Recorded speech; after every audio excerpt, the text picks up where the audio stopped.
Nellore Apollo speciality హాస్పిటల్లో ప్రపంచ plastic surgery దినోత్సవం జరిగింది. Hospital senior plastic surgeon doctor Pavuluri Srinivasarao ఆధ్వర్యంలో ప్రజలకు అవగాహన కార్యక్రమం నిర్వహించారు. Director medical services doctor Sriram Satish, unit head Vishweshwar రెడ్డితో కలిసి doctor Pavuluri Srinivasarao plastic surgery మరియు కాస్మోటిక్ సర్జరీలపై ప్రజలకు అవగాహన కల్పించారు. ఈ కాస్మోటిక్ సర్జరీలు మరియు నాన్ సర్జికల్ విధానాలన్నీ కూడా ఒక అనుభవజ్ఞుడైన ప్లాస్టిక్ సర్జన్ చేసినట్లయితే ఏ విధమైన ఇబ్బందులు లేకుండా మీ శరీర ఆకృతి అందాన్ని మెరుగుపరుచుకోవచ్చని డాక్టర్ పావులూరి శ్రీనివాసరావు పేర్కొన్నారు.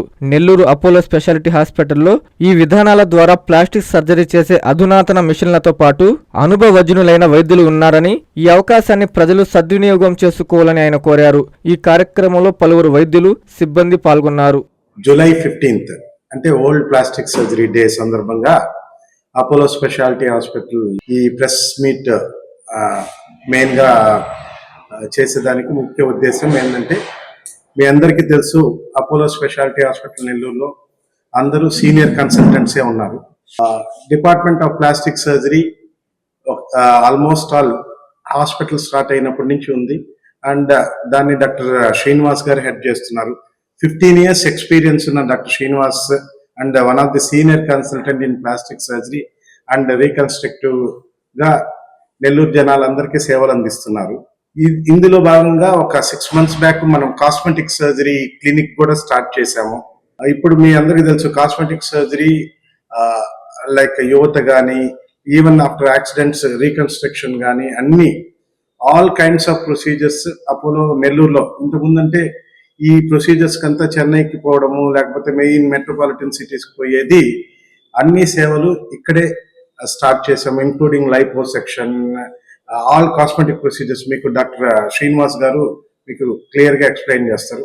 అసలు వరల్డ్ ప్లాస్టిక్ సర్జరీ డే అంటే దేనికి నిర్వర్తిస్తున్నారు, దాని థీమ్, ఈ సంవత్సరం థీమ్ ఏంది, డాక్టర్ శ్రీనివాస్ గారు మీకు వివరిస్తారు. అట్లే డిపార్ట్మెంట్ ఫ్యూచర్ ఎట్లా ఉండబోతుందో మా యూనిట్ హెడ్ విశ్వేశ్వర రెడ్డి గారు మీకు ఎక్స్ప్లెయిన్ చేస్తారు. Thank you. నమస్కారం అండి. ప్రతి సంవత్సరము ఈ రోజు అనగా July 15th world plastic surgery అనేది జరుపుకుంటున్నాము.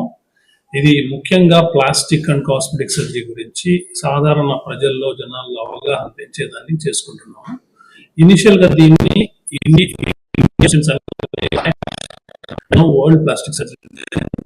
అసలు ప్లాస్టిక్ సర్జరీ అంటే మామూలు జనాల్లో ఉండే అవగాహన నాకు అర్థమైంది ఏంటంటే, ఈ రోజు కూడా ప్లాస్టిక్ సర్జరీ అంటే ఓన్లీ ఒక బ్యూటీకి సంబంధించిన ఆపరేషన్ మాత్రమే అనే ఫీలింగ్ ఉంది చాలా మందిలో. సో కానీ ప్లాస్టిక్ సర్జరీ అనేది దీనిలో మల్టిపుల్ బ్రాంచెస్ ఉంటాయి. ఫర్ ఎగ్జాంపుల్ బ్రాడ్గా చెప్పాలంటే రీకన్స్ట్రక్టివ్ సర్జరీ, అదర్వైజ్ మనం తెలుగులో మాట్లాడినట్లయితే పునర్నిర్మాణ శస్త్రచికిత్స విభాగం. రెండోది కాస్మెటిక్ సర్జరీ, ఇది అందాన్ని మెరుగుపరిచే పద్ధతులు అనమాట. ఇది ఇక్కడ మనం ఇనిషియల్గా రీకన్స్ట్రక్షన్ సర్జరీ గురించి మనం మాట్లాడుకోవాలి. ఎందుకంటే రీకన్స్ట్రక్షన్ సర్జరీ అనేది నెసెసిటీ, ఇది అందానికి సంబంధించిందని అనడానికి లేదు. ఇక్కడ ముఖ్యంగా మన బాడీలో ఏ పార్ట్ అయినా కానీ, ఏ భాగమైనా కానీ కోల్పోయినప్పుడు దాన్ని మళ్ళీ పునర్నిర్మాణం చేయడానికి ఈ పద్ధతి ద్వారా మనం చేస్తాం. ఇక్కడ చాలా మందికి యాక్సిడెంట్ వల్ల కోల్పోవడం కానీ, పుట్టుకతోనే డెవలప్మెంట్ లేకపోవడం వల్ల, క్యాన్సర్ వల్ల తీసివేయడం వల్ల కానీ, కాలిన గాయాల వల్ల కోల్పోవడం వల్ల కానీ, ఈ 4 సినారియోస్లో కూడా మన బాడీలో ఏదన్నా భాగం కోల్పోయినప్పుడు దాన్ని పునర్నిర్మాణం చేయడానికి రీకన్స్ట్రక్షన్ సర్జరీ అనేది వస్తుంది. ఇక్కడ రకరకాల పద్ధతులు అనేవి మనం వాడతాం. ఇనిషియల్గా మామూలుగా తెగిన గాయాలకు తీసుకున్నట్లయితే మచ్చ అనేది లేకుండా చేసే ఫైన్ సూచరింగ్ టెక్నిక్స్, తర్వాత పై లేయర్ ఆఫ్ స్కిన్ మాత్రమే పోయినప్పుడు స్కిన్ గ్రాఫ్టింగ్ సర్జరీస్, నెక్స్ట్ కొంత భాగం కండలాగా ఊడిపోయినప్పుడు దాన్ని ఫ్లాప్ కవర్ సర్జరీస్ ద్వారా, ఇంకా అధునాతన పద్ధతులు తీసుకున్నట్లయితే మనం ఒక భాగంలో కండ మొత్తం పోయినప్పుడు, ఎముక బయటకు వచ్చినప్పుడు ఇంకో భాగం నుంచి రక్తనాళాలతో పాటు తీసుకొచ్చి అక్కడ రక్తనాళాలకు అతికిచ్చే విధానం, దీన్ని మైక్రో సర్జరీ. ఆరోగ్యవంతమైన ప్రజలు, సాధారణమైన ప్రజలు, వీళ్ళకి శరీర ఆకృతిని అందంగా మలిచేదానికి కానీ, రూపాన్ని ద్విగుణీకృతం చేసుకునే దానికి కానీ మనం కాస్మెటిక్ సర్జరీ అనేది చేస్తాం. కాస్మెటిక్ ప్రొసీజర్స్ యూజువల్గా 2 రకాలు ఉంటాయి. ఆపరేషన్ల ద్వారా చేసే రకాలు, ఆపరేషన్లు లేకుండా ఇంజెక్షన్ ట్రీట్మెంట్స్ కావచ్చు, రకరకాల ట్రీట్మెంట్స్ ఉంటాయి. సో ఇక్కడ మనం బ్రాడ్గా ఒక 10 ప్రొసీజర్ల గురించి చెప్తాను. ఆపరేషన్ల ద్వారా చేసే ప్రొసీజర్లు మనం తీసుకున్నట్లయితే స్టార్టింగ్ ఫ్రమ్ హెయిర్ ట్రాన్స్ప్లాంటేషన్, ముక్కు సరి చేసుకునే దానికి రైనోప్లాస్టీ, ముఖం వదులుగా ఉన్నప్పుడు చేసే ఫేస్ లిఫ్ట్ సర్జరీ, తర్వాత లిప్స్ అటు ఇటు అంటే సైజు పెద్దగా కానీ చిన్నగా ఉన్నప్పుడు చేసే లిప్ ఆగ్మెంటేషన్ రిడక్షన్ ప్రొసీజర్లు, ఇయర్ కరెక్షన్ ప్రొసీజర్లు, జాలైన్ కరెక్షన్. నెక్స్ట్ ఫిమేల్స్లో తీసుకున్నట్లయితే బ్రెస్ట్ ఎక్కువగా ఉండే వల్ల బ్రెస్ట్ రిడక్షన్, తక్కువ సైజు ఉండే వల్ల బ్రెస్ట్ ఆగ్మెంటేషన్, వదులుగా ఉన్నప్పుడు చేసే బ్రెస్ట్ లిఫ్ట్ సర్జరీ, మగవాళ్ళల్లో ఛాతీ పెరుగుదల, దీన్ని గైనకోమాస్టీ అంటాం. ఈ ఎంటిటీ అయితే రైట్ నౌ ఆల్మోస్ట్ ప్రతి 10 మంది మగవాళ్ళలో 7 మందిలో ఉంటుంది. సో దీనికి లైపోసక్షన్, గ్లాండ్ ఎక్సిషన్ ద్వారా ప్రొసీజర్ చేయొచ్చు. ఇది కాకుండా చాలా మందికి అన్వాంటెడ్ ఫ్యాట్ అనేది బాడీలో ఎక్కడైనా నిలబడుతుంది. సో ఈ ఫ్యాట్ని మనం లైపోసక్షన్ పద్ధతి ద్వారా తీసేసే పద్ధతి ఒకటి. నెక్స్ట్ కొంతమంది ఒక 3 నెలలు ఆ 4 నెలల్లో గ్రాడ్యువల్గా వెయిట్ తగ్గినప్పుడు బాడీలో చాలా పార్ట్లు స్కిన్ వదులవుతూ ఉంటుంది. దీనికి బాడీ కంట్రోలింగ్ సర్జరీస్ అని చేస్తాము. నెక్స్ట్ ఇంకా ఫిమేల్స్లో తీసుకున్నట్లయితే ప్రెగ్నెన్సీస్ అయిన తర్వాత పొట్ట బాగా వదులైవి అసహ్యంగా కనపడుతున్నప్పుడు దానికి టమీటక్ సర్జరీ అనే ప్రొసీజర్స్. ఇంకా ఇప్పుడు లేటెస్ట్గా అధునాతనంగా కాస్మెటిక్ గైనకాలజీ అనేది కూడా డెవలప్ అవుతుంది. అంటే స్త్రీ జననేంద్రియాలు వదులైనప్పుడు అంటే మల్టిపుల్ డెలివరీస్ తర్వాత వెజనా కావచ్చు, లేబియా కావచ్చు, వదులుగా ఉన్నప్పుడు వెజనోప్లాస్టీ, లేబియోప్లాస్టీ అనే ప్రొసీజర్లు. రఫ్గా ఇవి నేను మేజర్ ప్రొసీజర్లు మీకు ఎక్స్ప్లెయిన్ చేశాను. ఇంకా చాలా ప్రొసీజర్స్ ఉంటాయి.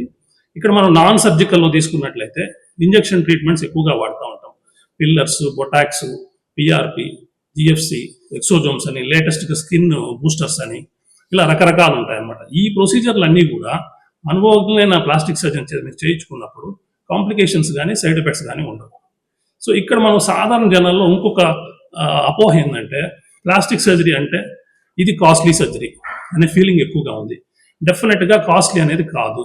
ఎందుకంటే ఏ సర్జరీ కాస్ట్ అయినా కానీ టైమ్ ఆఫ్ సర్జరీని బట్టి వాడే మన కన్జ్యూమబుల్స్ని బట్టి డిపెండ్ అయి ఉంటుంది. సో మిగతా సూపర్ స్పెషాలిటీ బ్రాంచెస్ కానీ బ్రాడ్ స్పెషాలిటీ బ్రాంచెస్తో కానీ పోలిస్తే ప్రైస్ అనేది ఆల్మోస్ట్ అట్లానే ఉంటుంది. గ్రాస్గా పెరిగేదైతే ఏముండదు. ఇంకా ఎక్విప్మెంట్ అయితే మిగతా బ్రాంచ్ల్లో కూడా కాస్ట్లీ ఎక్విప్మెంట్ వాడతాము, ఇక్కడ కూడా కాస్ట్లీ ఎక్విప్మెంట్ వాడతాము. ఇక్కడ నెల్లూరులో నేను చెప్పిన ఈ ప్రొసీజర్లు అన్నీ కూడా మా అపోలో స్పెషాలిటీ హాస్పిటల్ నందు అనుభవజ్ఞులైన డాక్టర్లచే అధునాతమైన పరికరాలు ఉపయోగించి అందుబాటులో గల ధరలకే చేస్తున్నాము. కాబట్టి మీరు ఈ అవకాశాన్ని సద్వినియోగపరచుకోవాల్సిందిగా కోరుచున్నాను. Vishwasai NEET medical academy. Doctor కావాలనుకోవడం మీ ఆశయమైతే మీ ఆచరణకు ఒకే ఆలోచన విశ్వసాయి. నీట్లో సీటే మీ లక్ష్యమైతే ఆ లక్ష్యాన్ని ఛేదించగలిగే ఒకే ఒక్క చోటు విశ్వసాయి. విద్యార్థుల ఆశయాన్ని, తల్లిదండ్రుల కలలు నిజం చేసుకోవడానికి నిజమైన మార్గమే విశ్వసాయి నీట్ మెడికల్ అకాడమీ. ఎందుకంటే స్థాపించిన సంవత్సరం నుంచి ఎందరో విద్యార్థుల్ని డాక్టర్లుగా మార్చి వారి ఆశయాన్ని చేరువ చేసిన విద్యా సంస్థ విశ్వసాయి. అనతి కాలంలోనే 1200కు పైగా మెడికల్ సీట్లు సాధించిన విశ్వసాయి చరిత్ర ఒక ఘనత. అపార అనుభవజ్ఞులైన డైరెక్టర్స్, అత్యుత్తమమైన ఫ్యాకల్టీ, అత్యున్నత ప్రమాణాలతో కూడిన విద్యాబోధన, ప్రణాళికాబద్ధమైన స్టడీ మెటీరియల్స్, ఎటువంటి ఒత్తిడి లేకుండా స్ట్రెస్ ఫ్రీ ఎడ్యుకేషన్ అందిస్తున్న సంస్థ విశ్వసాయి నీట్ మెడికల్ అకాడమీ. అందుకే నీట్ లో సీట్ సాధించాలంటే the one and only choice Viswasai NEET medical academy. 2027 NEET long term అడ్మిషన్లు ప్రారంభమైనవి. సంప్రదించండి Viswasai NEET medical academy, Nellore, Tirupati.